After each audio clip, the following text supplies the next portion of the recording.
हमारे पास एक स्प्रिंग है जो अपने नॉर्मल शेप पर रखा हुआ है। हम मान लेते हैं इस डायरेक्शन में एक एक्स एक्सिस भी है। अब यदि हम स्ट्रिंग को स्ट्रेच करें, मान लेते हैं ये स्टार्टिंग पोजीशन है, इसका कोऑर्डिनेट 0 है। इसे हम खींच कर यहाँ तक ले आए, इसकी एब्सिसा x है, पोजीशन x है, यानी ये एलोंगेशन हुआ x।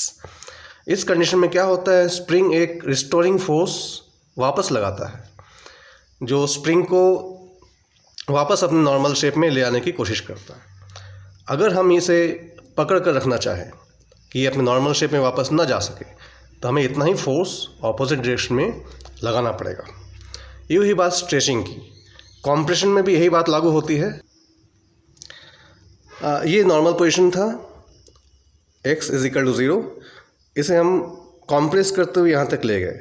Suppose this is -x, मेरा x एक्सिस इसी डायरेक्शन में रहा, तो इस बार मेरा कॉम्प्रेशन हुआ x, यहाँ पर हुआ था स्ट्रेचिंग x, यहाँ से होता कॉम्प्रेशन x। इन दोनों कंडीशन में, अच्छा, इस कंडीशन में भी स्प्रिंग एक रिस्टोरिंग फोर्स लगाएगा जो उसे नॉर्मल शेप में ले जाने की कोशिश करेगा। और अगर हम इसे पकड़ के रखना चाहें तो हमें ऑपोजिट डायरेक्शन में एक फोर्स लगाना पड़ेगा। और ये जो फोर्स है, this is directly proportional to x, चाहे स्ट्रेचिंग चाहे compression. This gives F is equal to x multiplied by a constant. K is the constant of proportionality. इसे यहाँ पर स्प्रिंग कांस्टेंट भी कहते हैं, जो हर स्प्रिंग के लिए अलग अलग होता है। ये एक प्रॉपर्टी है अपने स्प्रिंग का, स्प्रिंग कांस्टेंट। अगर स्प्रिंग कांस्टेंट का वैल्यू बहुत ज़्यादा है तो हम कहेंगे स्प्रिंग बहुत स्टिफ है, इसे खींचना या कॉम्प्रेस करना डिफ़िकल्ट है। अगर K का वैल्यू कम है, स्प्रिंग कांस्टेंट का वैल्यू कम है, हम कहते हैं उस स्प्रिंग को खींचना या कॉम्प्रेस करना आसान है। अब सिर्फ इस पोजीशन में पकड़ के रखने के लिए हमें फोर्स लगाना पड़ेगा। अगर हम इसे और थोड़ा सा खींचना चाहें, सपोज पोजीशन x1 से लेकर x2 तक हम खींच कर ले जाना चाहें, तो हमें वर्क भी करना पड़ेगा। हमें बताया गया था work is equal to force into displacement. अगर किसी ऑब्जेक्ट को हम A से B तक डिस्प्लेस कर देते हैं और इसमें हमें लगातार एक कांस्टेंट फोर्स F लगाना पड़ता है, तो in that case work is given by force into displacement x। मगर अगर ऐसा हो जाए कि A और B के बीच हर पॉइंट पर फोर्स हमें अलग अलग लगाना पड़े, यहाँ पर कम, यहाँ पर और ज़्यादा, इस पोजीशन पे और ज़्यादा, जब यहाँ पहुँचते तो बहुत ज़्यादा फोर्स, वेरिएबल फोर्स अगर लगाना पड़े, अगर फोर्स वेरिएबल हो जाए, तब हम वर्क कैसे कैलकुलेट करेंगे?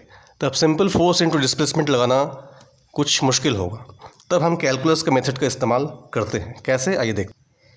मान लेते हैं जब हमारा पोजीशन x है, तब उस पर हमें लगाना पड़ रहा है फोर्स kx।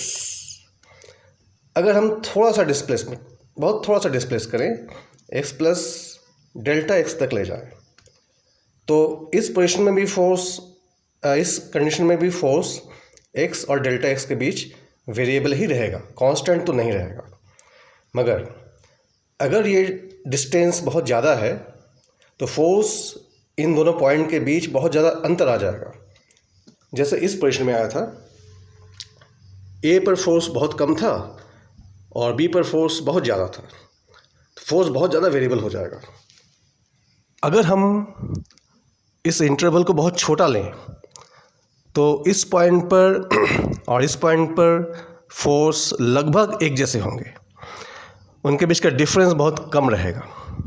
तो हम ये मान सकते हैं elementary work done is equal to force into बहुत छोटा displacement is equal to spring के मामले में kx dx। और अगर हम एक ग्राफ बनाएं, प्लॉट करें कि डिस्प्लेसमेंट और फोर्स के बीच, तो हमें इस तरह का ग्राफ मिल जाएगा। जब पोजीशन x1 है तो फोर्स लगने वाला है इतना, जब पोजीशन x2 है तो आपका फोर्स लगने वाला है kx2। Work done will be equal to the area under this graph. आप देखेंगे ग्राफ स्ट्रेट लाइन है, क्योंकि जो एक्सप्रेशन है फोर्स का वो एक्सप्रेशन लीनियर है।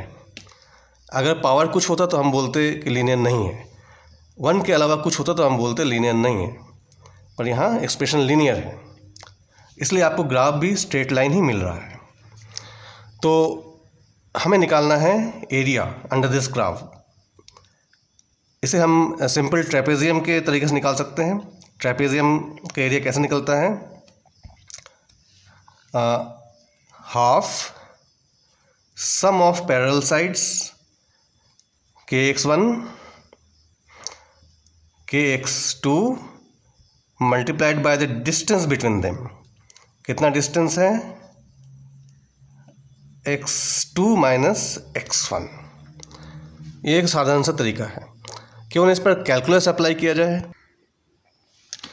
हम इंटीग्रल कैलकुलस के रूल से जानते हैं कि ये जो एरिया है अंडर दिस ग्राफ, इसको हम निकाल सकते हैं इस फंक्शन को इंटीग्रेट करके between limits x1 and x2। आइए निकाल के देखते हैं क्या आता है। Total work done will be force into elementary displacement, integrate करें x1 और x2 के बीच। यहाँ वेरिएबल आपका डिस्प्लेसमेंट ही है, पोजीशन ही है, पोजीशन x1 से x2 के बीच। F is equal to kx, spring के मान में बहुत आसान आता है, kx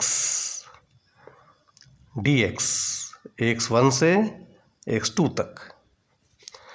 यहाँ x का पावर है 1, तो आपको मिलेगा k बाहर ले आइए, x²/2। ये हो गया इंटीग्रेशन। लिमिट याद रखेंगे x1 से x2 के बीच इज इक्वल टू k। पहले अपर लिमिट इस्तेमाल करेंगे, x2 का स्क्वायर/2 माइनस, फिर लोअर लिमिट इस्तेमाल करेंगे x1 का स्क्वायर/2। This is the work done. 1/2 common ले लीजिए, 1/2 k x2 square minus x1 square. This gives you total work done in stretching the spring from a position x1 to x2।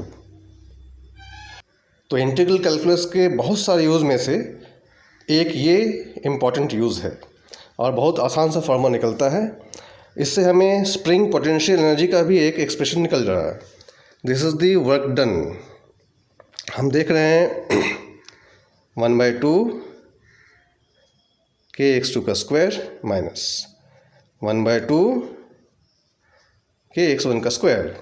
इसे हम बोल सकते हैं final potential energy minus initial potential energy. This is the work done. तो integral calculus के बहुत सारे use में से ये एक सिंपल यूज़ है।